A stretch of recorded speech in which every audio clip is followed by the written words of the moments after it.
السلام علیکم۔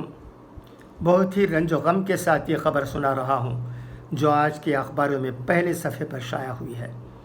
مہاراشٹر میں جمعے کی صبح سویرے ایک دردناک حادثے میں اورنگ آباد کے نزدیک کرماڈ ریلوے اسٹیشن میں مال گاڑی سے کٹ کر 16 مزدوروں کی موت ہو گئی۔ انا للہ و انا الیہ راجعون۔ مہاراشٹر اور مدھیہ پردیش کی حکومت نے حادثے میں مرنے والے لوگوں کے لواحقین کو 5-5 لاکھ روپے کا معاوضہ دینے کا اعلان کیا ہے۔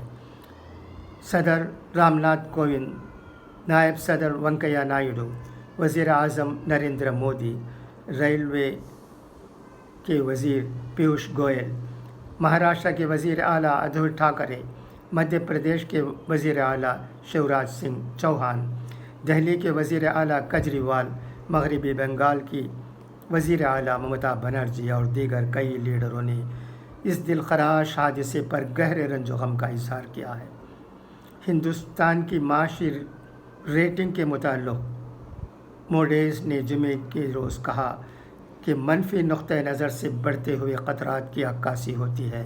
جی ڈی پی کی شرح نمو ماضی کے مقابلے میں نمایاں طور پر کم رہے گی اور جزوی طور پر معاشی اور ادارہ جاتی امور کو دور کرنے کے لیے پالیسیوں کو مؤثر بنانا ہوگا۔ بابری مسجد کیس۔ ایودھیا میں بابری مسجد شہید کرنے کے معاملے میں سپریم کورٹ نے لکھنؤ کی سی بی آئی کورٹ کو 31 اگست 2020 تک فیصلہ سنانے کا حکم دیا ہے۔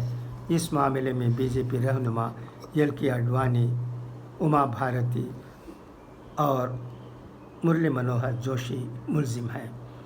آج یہ خبر بھی ہے کہ بیرونی ممالک سے کئی باشندے ہندوستان پہنچے۔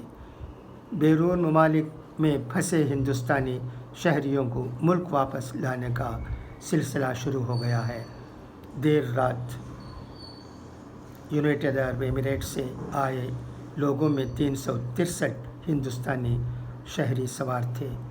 ایئر انڈیا کی پہلی فلائٹ سے 181 مسافر کوچین ایئرپورٹ پہنچے اور ایک دیگر فلائٹ نے کیرلا کے کوژھکوڈ ایئرپورٹ پر لینڈ کیا۔ اس فلائٹ میں بھی 180 مسافر سوار تھے۔ اس کے علاوہ سنگاپور سے بھی ایک فلائٹ لینڈ کر گئی ہے۔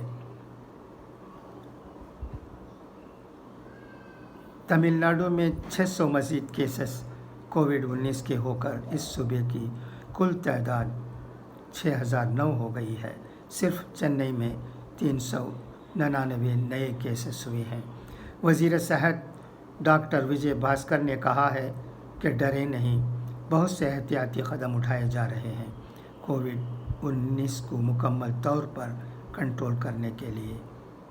اگر عوام مدد کرتے ہیں تو یہ کافی رہے گا۔ تمل ناڈو میں بچاؤ کے اچھے کام ہو رہے ہیں۔ ملک کے وزیر صحت ڈاکٹر ہرش وردھن نے صوبے کے وزیر صحت سے ویڈیو کانفرنس کے وقت کہا ہے۔ بس یہ رہی آج کی اہم خبریں۔